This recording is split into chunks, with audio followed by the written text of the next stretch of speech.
For more on Sharif's visit to Washington, I spoke to Michael Kugelman, who has written extensively about U.S.-Pakistan relations. His writings have appeared in the New York Times and the International Herald Tribune. Kugelman is a senior program associate at the Woodrow Wilson Center, that's here in Washington. I asked him to give us an idea of the key areas Obama will address on Wednesday. Well, it's not going to be very easy. Quite frankly, there's been a lot of positive talk and happy rhetoric about this meeting coming up this week. But when it comes down to it, the two countries really continue to disagree on the biggest issues, from drones to how to deal with the war in Afghanistan. So I think that President Obama will probably try to engage the few areas of convergence in order to try to reduce tensions. And probably that would consist of, A, emphasizing how both countries, Pakistan and the U.S., both want and need stability in Afghanistan. And he'll probably try to have a conversation on a broad level, and particularly in terms of how the Pakistanis can try to use their influence over the Afghan Taliban to try to bring the Afghan Taliban back to the negotiating table for talks, which is something that both the United States and Pakistan are looking for. But beyond that, it's going to be very difficult. Okay, so you're talking about Obama's goals in these talks. What about his counterpart from Pakistan? What do you think he's going to hit on, and what would be a victory for Pakistan after these talks? Well, Prime Minister Sharif has come to Washington with a very broad set of goals, which range from more economic cooperation to getting the United States to stop or at least reduce its drones.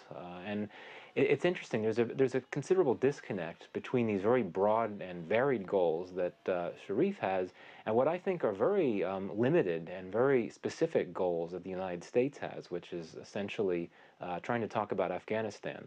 When it comes down to it, these biggest objectives and biggest expectations that the Pakistanis have for this meeting, in my view, are quite unrealistic. Sharif wants drones to end, or he wants U.S. policies on drones to change. It's not going to happen. And also, the Pakistanis are very keen on having more cooperation on economics. They want the United States to open their markets for Pakistani textile exports. Again, it's not going to happen. The United States is much more interested in talking only about issues in Afghanistan. So I'm very skeptical about any sort of big takeaway or big achievement coming out of this meeting. You know, Pakistan's former ambassador to Washington says that there's a lot of mistrust between these two countries. Can talks like this do anything to help ease that? Not really. I mean, it's a good thing that the two leaders are meeting. The fact that President Obama is extending a state visit to Pakistan's leader is significant, given that relations between the two countries had essentially ground to a halt in 2011 and then for much of 2012. So the fact that they're meeting and having this significant discussion is in of itself an accomplishment. But let's face it, I mean, the mistrust that both countries exhibit toward the other is very long-standing, and it's really because, to be quite frank, both countries lie to each other, they deceive each other, they evade each other. The Pakistanis have taken money, military assistance from the United States, and used it against targets that go after India, which is not how the United States envisioned that money being used.